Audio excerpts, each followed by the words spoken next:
In no apparent order, the first hump to move on to the grand finals is hump number 4, Jerick Santos.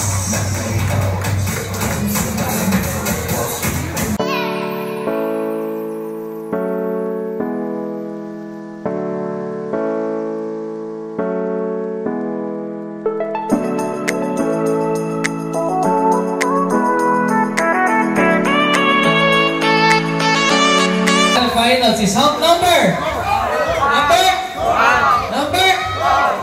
2, Alex Lee.